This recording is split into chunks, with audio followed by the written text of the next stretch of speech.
നമസ്കാരം. റാഫ് ഫുട്ബോളിലേക്ക് ഏവർക്കും സ്വാഗതം. അങ്ങനെ കാത്തിരുന്ന് നെയ്മർ ജൂനിയർ സ്റ്റാർട്ട് ചെയ്തു. 75 മിനിറ്റ് കളിക്കളത്തിൽ നിന്നു. അതൊക്കെ ബ്രസീലിയൻ ആരാധകർക്ക് സന്തോഷം പകരുന്ന കാര്യമാണ്. പക്ഷേ സാന്റോസിന് ഈ കളി വിജയിക്കാൻ പറ്റിയില്ല. നോർജന്റീനക്കെതിരെയുള്ള മത്സരം ഗോൾ രഹിത സമനിലയിലാണ് അവസാനിച്ചത്. ഇപ്പോൾ രണ്ടാം ഡിവിഷനിലുള്ള ക്ലബ്ബാണ് നോർജന്റീനോ. സാന്റോസ് ആവട്ടെ രണ്ടാം ഡിവിഷനിൽ നിന്ന് സീരിയയിലേക്ക് പ്രൊമോട്ട് ചെയ്യപ്പെട്ടിട്ടുള്ള ടീമാണ്.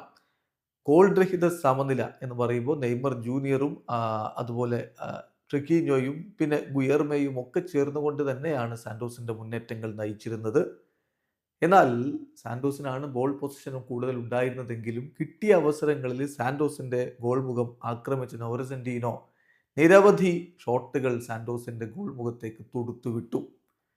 എന്നാൽ അത്രയധികം മുന്നേറ്റങ്ങൾ എതിരാളികളുടെ ഗോൾ വലയത്തിന് നേരെ നടത്താൻ സാന്റോസിന് കഴിഞ്ഞില്ല എന്നുള്ളതാണ് ശ്രദ്ധേയമായിട്ടുള്ള കാര്യം.